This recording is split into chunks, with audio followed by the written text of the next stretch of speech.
Qadimiy tarix va boy madaniy merosga ega Termiz bugun yangi taraqqiyot davrini boshdan kechirmoqda. Prezidentimiz tashabbusi bilan amalga oshirilayotgan keng ko'lamli bunyodkorlik va obodonlashtirish ishlari natijasida shahar qiyofasi tubdan o'zgarib, zamonaviy va qulay maskanga aylanmoqda. Shaharsozlik yo'nalishida yangi turar joy massivlari, zamonaviy ko'p qavatli uylar, biznes va xizmat ko'rsatish markazlari bunyod etilib, mavjudlari qayta rekonstruksiya qilinmoqda. Keng va ravon ko'chalar, zamonaviy chorraha va piyodalar yo'lakchalari hamda energiya tejovchi yoritish tizimi transport harakati xavfsizligi va aholiga qulaylik yaratishga xizmat qilmoqda. 24-yili Termiz shahrining har bitta mahallasiga 2 milliarddan 74 milliard pul berildi. Bu pullar mana shu shahrimizda obodonlashtirish sarflandi. Bugun mahallalarda ko'chalarimiz yorug', anvoy gullar o'sib turibdi, daraxtlarimiz yashnab turibdi. Odamlar emin erkin farzandlari bilan sayr qilyapti. Biz mana shu sharoitga munosib yashashimiz kerak. Prezident aytadi, xalqimiz ertaga emas, bugun yaxshi yashash kerak deyapti. Mana shu ishlarni prezidentimiz tashkil qilib berdilar bizga. Biz minnatdormiz. Muhandislik infratuzilmasini rivojlantirish borasida ichimlik suvi, oqova suv, elektr energiyasi va tabiiy gaz tarmog'ini modernizatsiya qilish ishlari jadallik bilan olib borilmoqda. Natijada minglab xonadonlarning kommunal xizmatdan foydalanish sifati yanada yaxshilanmoqda. Barcha islohotlar zamirida inson turibdi. Hech bir inson e'tibordan chetda qolmagan. U nogiron deysizmi, u boqish yo'qotgan deysizmi, u ichini yetdimi?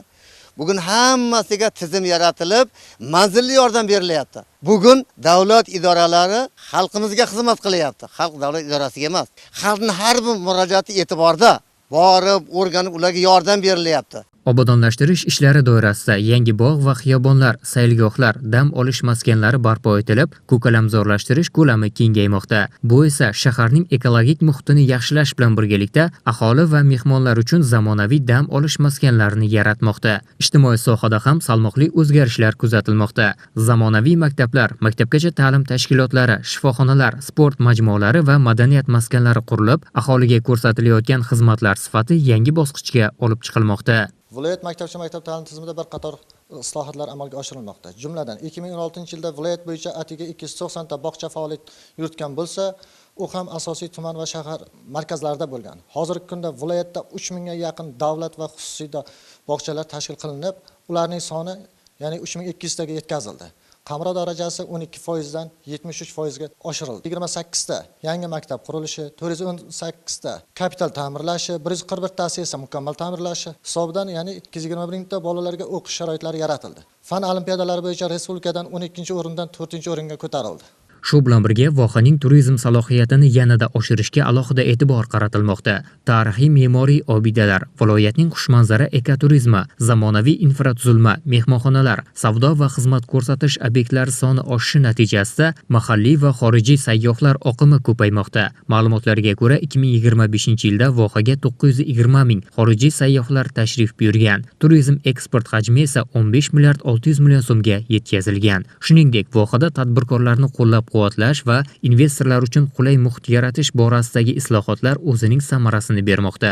Yangi korxonalar, ishlab chiqarish quvvati va xizmat ko'rsatish markazlari ishga tushishi natijasida minglab yangi ish o'rinlari yaratilmoqda. Hozirgi kunda kelib, prezidentimizni berayotgan keng imkoniyatlardan foydalanib, mana oxirgi 7-8 yilda doimiy ishchilar sonimiz 600 tadan oshgan. 400-500 dan oshiq mavsumiy ishchilarimiz ham bor. Hozirgi kunda mana prezidentimizni 26-yil mana fevral oyidagi shu yilgi tashrifida bazalt zavodimizni ochilishiga start berdilar. Bazalt zavodimizni ham ishga tushirdik. U yerda ham hozir doimiy mana 320 ta ishchi o'rnimiz yaratildi. Termiz nafaqat Surxondaryoning, balki yangi O'zbekistonning jadal rivojlanayotgan, istiqbolli va zamonaviy shaharlardan biri sifatida tobora yangi qiyofa kasb etmoqda.